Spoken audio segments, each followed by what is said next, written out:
At a certain point, help becomes harm.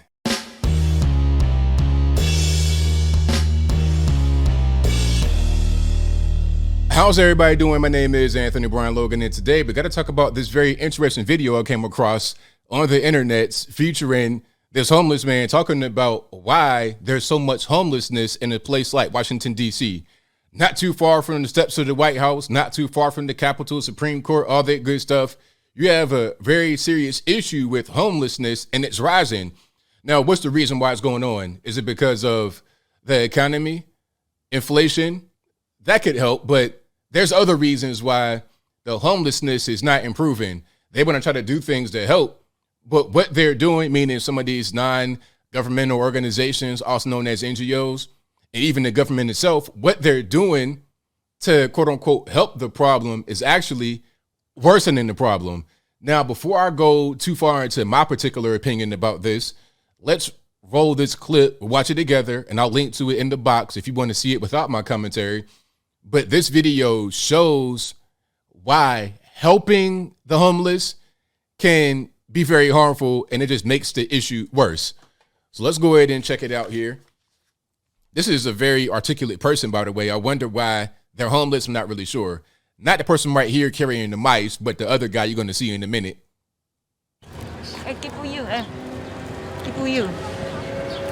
Oh, gosh. That was the second bag of rats that she had hauled away from her pile of stuff that's been over there. Just today? Just today. She started cleaning out a little bit, but she's doing a little more detailed clean of some of the stuff. And that was just 2 bags of them today. So she just catches them with her bare hands? Well, they're probably little mice and everything else. She picks them up. They're not getting out running around yet. And if she just wakes them up, they're fairly easy to catch. Right now, I think there's too much help. What do you mean by too much help?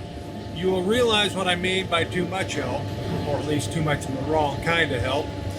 If you come to this park on Saturday and Sunday, a dozen or more people, large organizations will bring enough food. Each of them will bring enough food to feed at least 100 or 200 people for the 70 or so people who are in the park.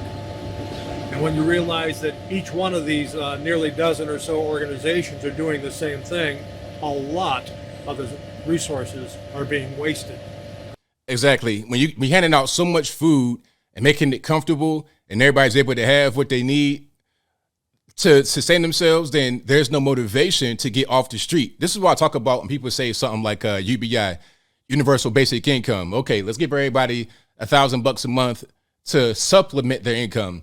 They don't understand words like supplement. When I say they, I mean those who are chronically poor and have no motivation to get out of it. They don't understand supplement. All they understand is I have money. So if you're giving me $1,000, why would I work to get that same money? If I made, let's say, $1,200 before UBI, I'll continue to make that same kind of money on UBI. I'll just work less and get the $200 or panhandle that money, take your money to get what I had before. Yes, I'm still poor. Yes, I'm still struggling, but I'm alive. That's the mentality people have, and people don't really understand that. But me, coming from that environment, I've seen it. I've witnessed it. That's just the reality of what's going on. Now, may some take that money and do something with it? Sure. But the majority aren't. And we saw that during the pandemic with the stimulus money. But let's keep on going here. Martha's Table comes by every night at about 6 o'clock, give or take 15 or 20 minutes. Generally, they will give out enough food for a person to last them 24 hours, if they eat it all. Of course, if they feed the birds with most of it and everything else, it might only last them a few hours. And that's what a lot of homeless people do with the food. They throw it on the ground for the birds, and what the birds don't eat, the little mice you saw around there populate and grow into big rats. They're not the only, homeless people are not the only ones that feed the animals in the park. People from drive taxi cabs drop off here. People who work for security companies drop off here and throw loaves of bread out there, contributing to the problem of rat population. The people I call bleeding hearts, for the most part, the people who don't care whether anybody's being helped as long as they feel good about dumping truckloads of stuff out in the park and driving off and leaving what's left over. They need to have the glory for what little they do, so they bring their cameras out and record that they've given away a whole bunch of stuff. They don't care whether one person gets the resources for 300 or 300 people get the resources. As long as they can get rid of it, pat themselves on the back and feel good and be gone. Well, you think the help that's coming on Saturday is kind of like an enabling process, you would say? Well, of course. But a lot of the tents in the park were given by organizations. Sleeping bags, blankets. A lot of the homeless people, when they get sleeping bags and blankets, will use them for the night or two. They get tired of carrying them around.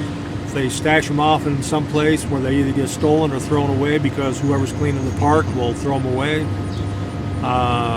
Or they'll get stolen. Or they'll get weather damaged and rotted. But why should they worry? They'll get another one next week or in a few days anyway. Too many resources. No accountability. Wow. That was a gem right there. Too many resources, no accountability. That's the U.S. federal government right now. Shout out to that man. I don't know exactly what his story is. People say that they've seen him a lot out there in D.C. homeless. I don't know why he's out there. Is it mental illness? Is it drugs? I can't tell by listening to him talk. But one thing I've learned over the years is you cannot judge a book by its cover. Never, ever do that. I don't make any assumptions. I don't make any judgments. But what I will say is what he's saying right there is 100% on point. 100%. And I've been saying that for a long time. This is the issue over there on the left coast, California, why there's so much homelessness. Now, over there, they have the issue of having beautiful weather most of the time. It doesn't really rain. It's always pretty sunny. It feels good. There's a lot of money out there. So they're able to maintain themselves. A lot of these NGOs will say, hey, we're doing X, Y, and Z for the homeless. But really, it's like a money almost laundering scheme. They're able to get big donations, big endowments, whatever you want to call it, from people. They translate that into salaries for themselves, the whole business. And then they give the homeless people, food, tents or whatever. They got plenty of money to do it. It's not really a big deal. It's just like an expense. It's an expense as part of their other expenses, like their salaries and everything else. So it becomes a business.